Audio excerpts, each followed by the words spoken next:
Breaking India, in my view, is one of the most important books of 21st century.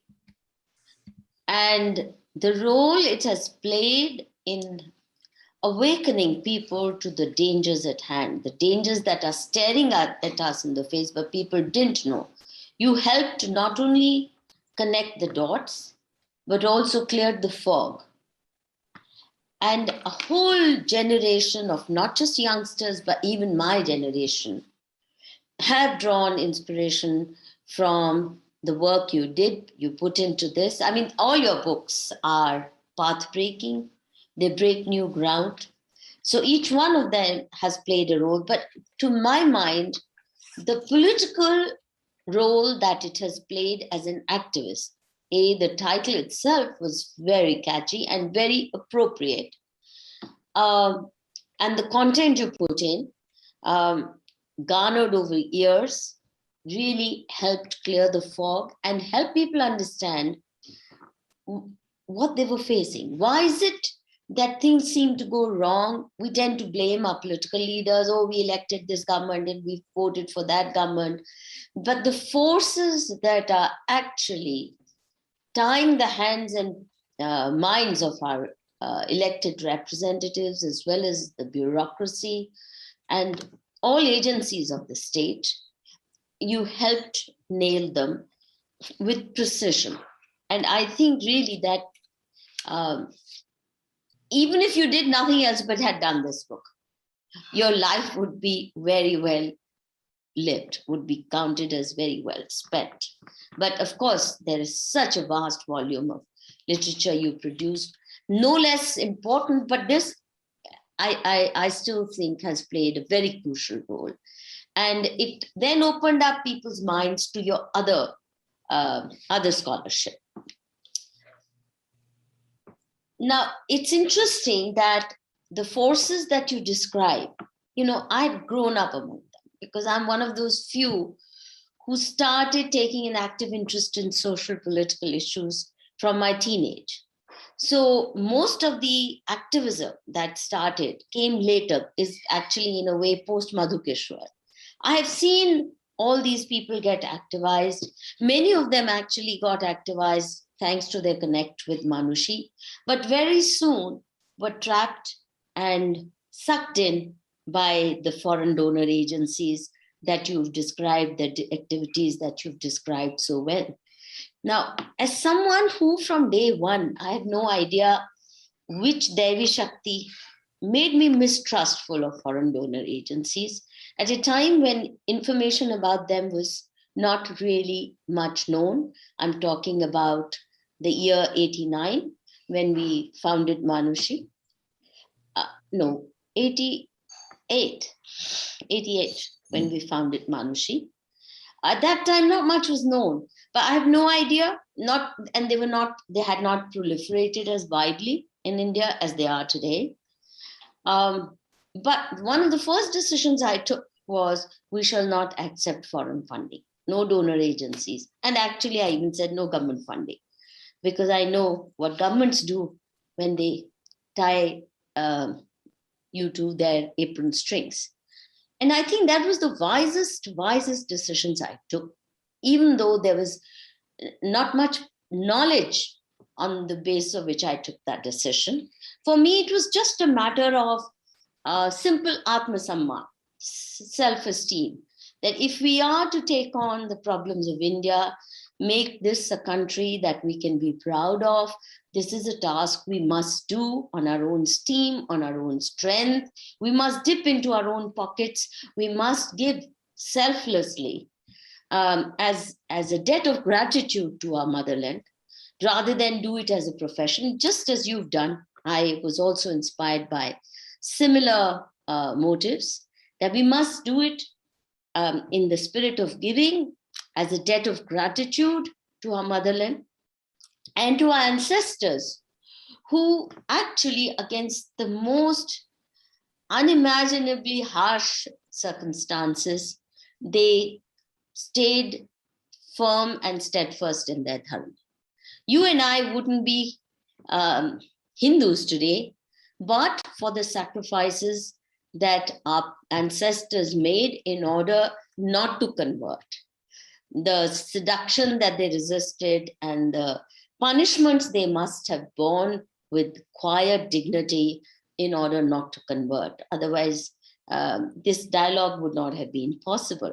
So that debt of gratitude we needed to pay. That was my idea. And that's not something I wanted to do at the behest of any foreign donor agencies. Now, it's interesting, Rajiv.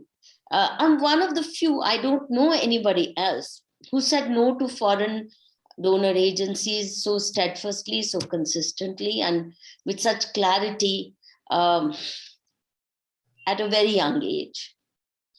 And to start with, it's not as if I was attacking them. I just wanted to just keep my self-esteem intact. But I became a persona non grata very soon because I said no to the likes of Ford Foundation. They take it as an insult.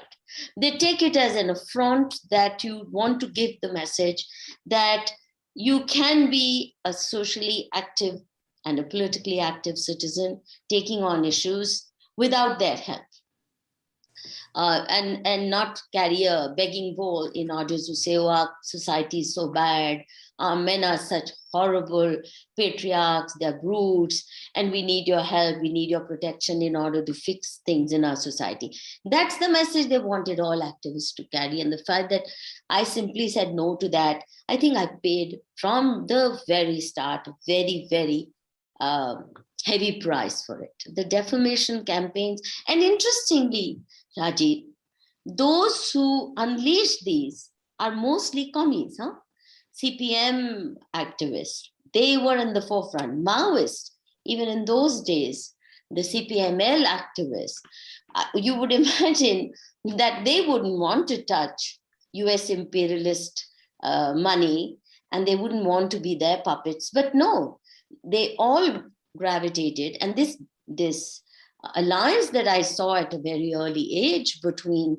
foreign Western donor agencies and our communist mafia, as I would call them today, woke me to the fact that there was something amiss, that something very sinister was happening. Otherwise, these two have no reason to be together, but they are. And your book also proves what a deep alliance they've faced. At that time, the Islamic forces were still muted. They were not so aggressive as they've turned out today.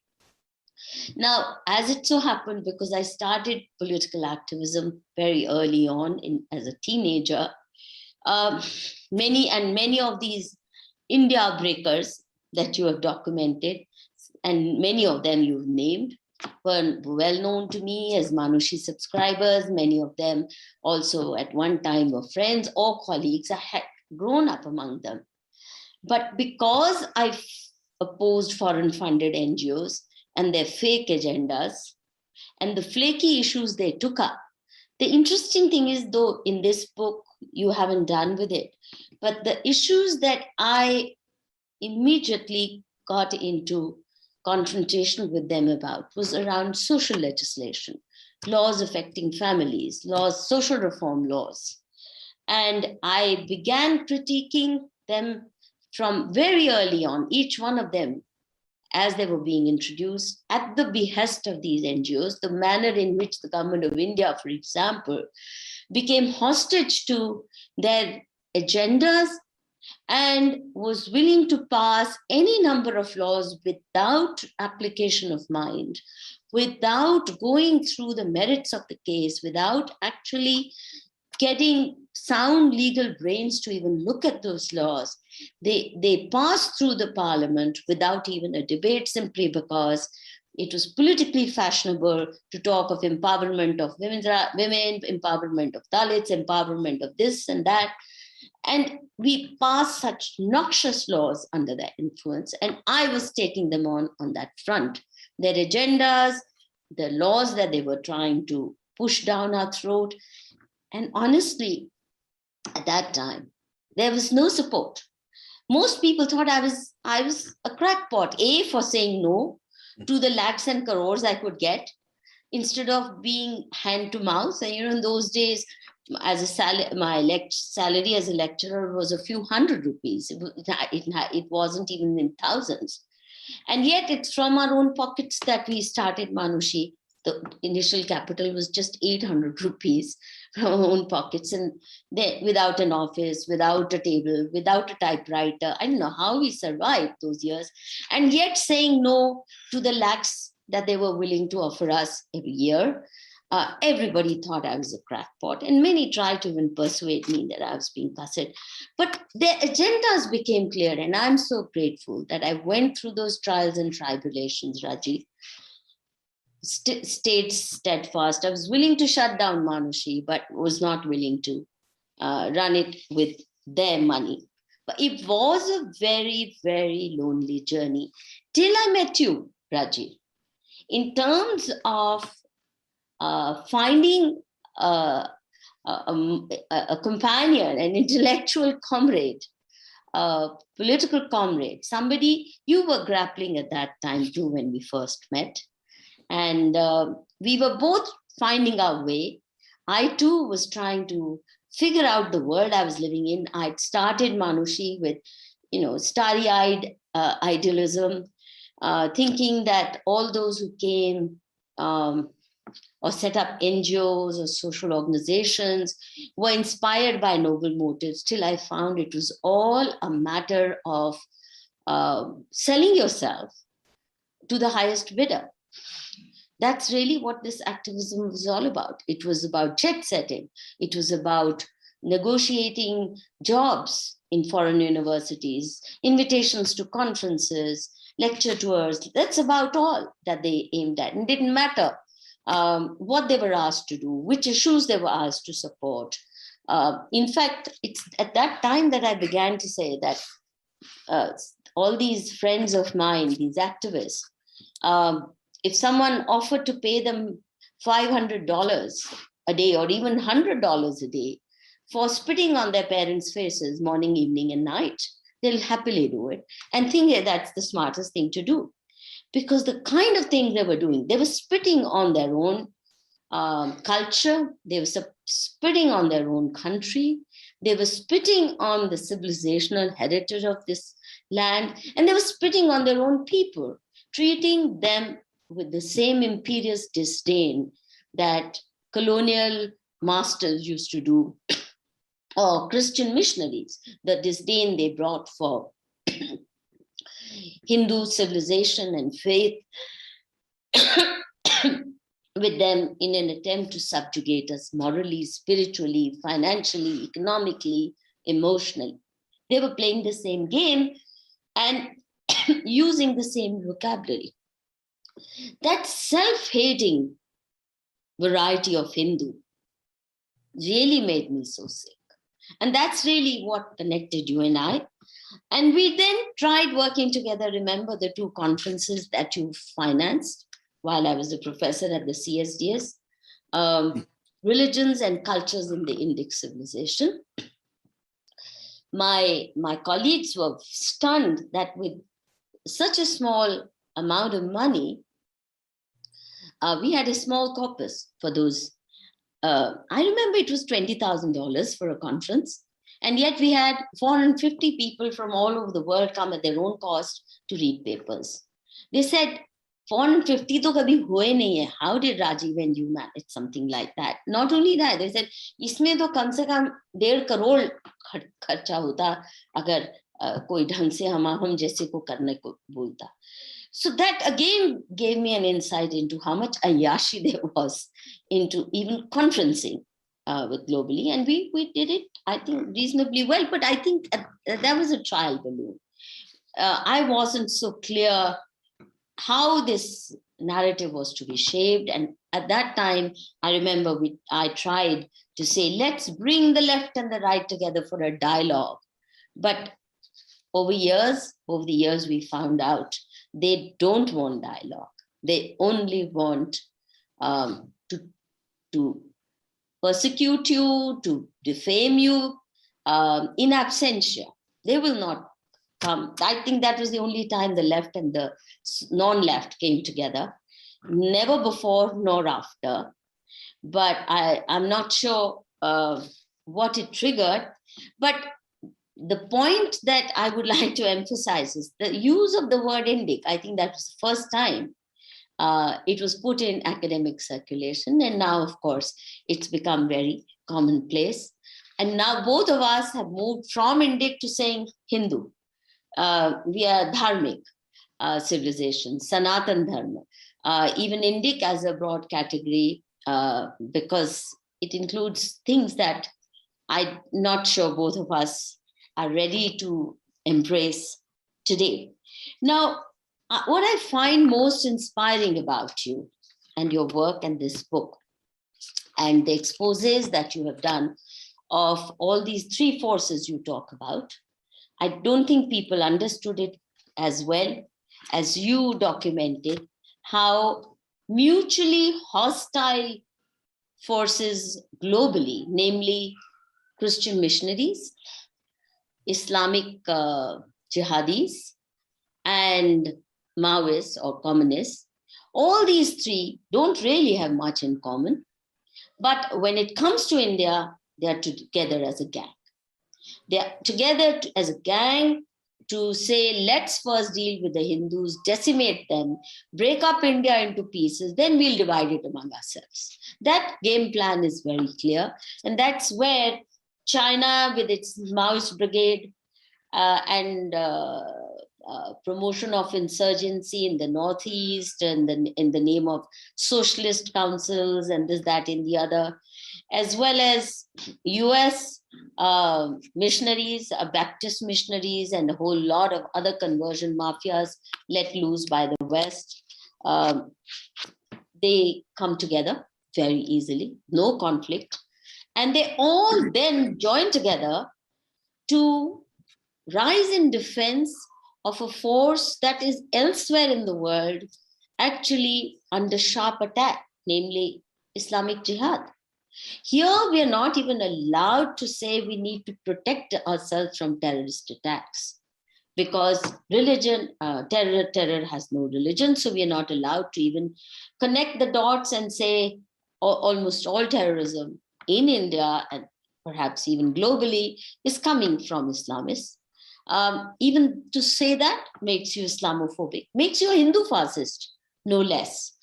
So I think the manner in which in the last chapter, you bring all these three forces together and you show the commonality of purpose that they have was really prescient, was very, very prescient. Many may have sensed it.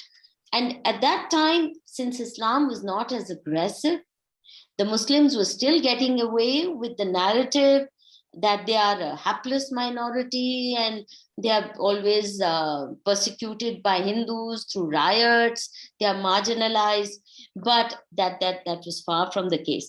The other thing very notable about your book is that the mask of piety that Christian missionaries wear, you unmask them very effectively. I find that while people are still willing to accept that Islam poses a threat, but Christian missionaries, they're so good, they provide education to the poor, they set up schools where government doesn't have schools, they educate the poor, they set up hospitals, they do social work, they find jobs for these people, there's that. That narrative is so strong. And for it to be so strong in a country where so much of insurgency in the Northeast, in the Red Corridor in central India is actually church-based. Wow, church is the launching pad. Church provides the launching pads for terrorists. If our army and security forces and the police and the administration is not allowed to even name these places, leave alone search them, leave alone take action against them when they nurture these forces, these secessionist forces, where are we? I mean, they've defanged the Indian state. They've actually rendered it napunsak through this phony secularism, which hangs like a millstone round our neck. Now, I personally find it very, very inspirational. These people, this entire break up India mafia, I was instinctively against them, and I abandoned many friendships and chalked a lonely path. I would not attend their meetings because I was to feel I'll suffocate and choke and puke. I stopped attending their conferences. I had to stop reading that literature because it used to so annoy me. And I would deal with them only through my writing. But you, Rajiv, the amazing thing about you is you would walk right into their battlefield and you will challenge them in their battleground month after month, year after year, and you would engage with them even when they pretended they didn't notice you, even when they pretended they never read anything you wrote because they would have to otherwise answer. To me, that was real courage, the intellectual kshatriya that you want, kshatriyahood that you want the Indian youths to adopt. Well, you showed it, you demonstrated it almost every day of your life. Till now, you are, of course, um, um, a fully matured guru now of how to not just be an intellectual kshatriya, but to prepare generations of them um, with nurture and care. Now, the other important contribution I would say that you made actually in this book, the manner in which you describe in detail while naming the actual players that are subverting India, uh, is not to shy away from taking names, not to shy away by identifying them, their organizations, and the persons concerned. Mostly people don't have that kind of courage. My only request to you, Rajiv, is that in your next book, please, in your footnotes, the footnote should be on the same page because it's too, not only that it's difficult to keep going back and forth and go to the end pages where the footnotes are given. But very often you don't give the details of the case. You'll say the wife of so and so did so and then you give a reference, Indian Express or some other publication where the full information is. But that information we'll have to go to the newspaper to get the full. Please provide it on the same page, even though in brief, and the footnote on the same page, even though, and if possible, the link, because people should get the details of the details of each case ready at hand. To me, that's a big, that would be a big favor. Now, this book should have been, in my view, compulsory reading for the Indian Administrative Service trainings. It should be compulsory reading for police training institutes. It should be compulsory reading even for the army, because if they don't know the enemy, I find it very depressing that in their training, so many senior police officers, so many army generals have told me that all these facts were unknown. When I wrote about the UPSC Jihad, so many senior IS officers, so many senior bureaucrats, army men, policemen, retired director generals of police told me, but we weren't ever given this information in our training or in later meetings or even in strategy meetings. Now, your book should have been compulsory reading for them to know how serious it is for them to know all this. But while the people of India, concerned citizens of India, have embraced your book, have actually, I don't know why you sound such a pessimistic note, because your expectations are much higher than the current generation is able to fulfill. But I personally feel that you have no reason to feel distressed about it, because the awakening is real, the groundswell is real, the bottom is waking up, rising up, the leaders at the top are still not ready to face this. The first time, perhaps, in Indian history that most of our leaders who people had trusted are today being dragged by the nose by the people to say, please take note. You read the social media and you see how much battering the governments are getting when they do wrong by Hindus. Even those leaders who identify themselves as Hindu Hriday Samrats are getting a good battering if they fail on crucial issues. And I think you've played a very important role in that awakening. And the phrases that you have coined, whether it's breaking India or intellectual Kshatriyas and many others, are today common parlance. You see how often they are used on social media and even in academic writing now. So honestly, the government may be tardy, lethargic, but then from nowhere, we have somebody like Yogi Adityanath rise on the horizon, on whom people are pegging much more hope because he promises to be of a different genre. Hemant Biswa Sharma comes from the Congress fold, but look at the kind of clear-sighted politics he's pursuing and the manner in which he's articulating without hesitation Hindu interests and safeguarding Hindu Rashtra, not Hindu Rashtra, it isn't. I hope one day we will be able to move in that direction. The Rashtra that you talked about, not the nation state that is India, but Rashtra that is rooted in Hindu values. But they've begun to talk in that language. In Chennai, in Tamil Nadu, the president,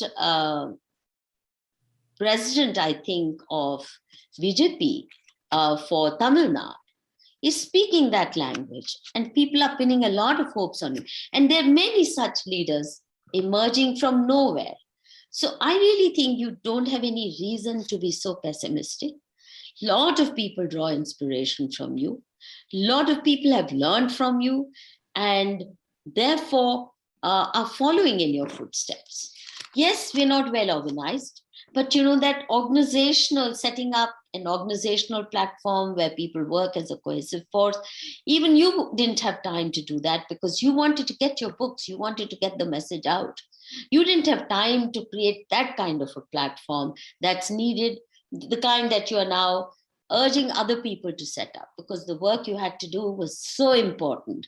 And I'm very certain, Rajiv, that in the years and decades to come, you will see the blossoming of dozens of such platforms and countless more determined leaders which will follow the path that you would like our political leaders to take in the decades to come, if we are to survive as a Rashtra, as a civilization, as a culture, as people.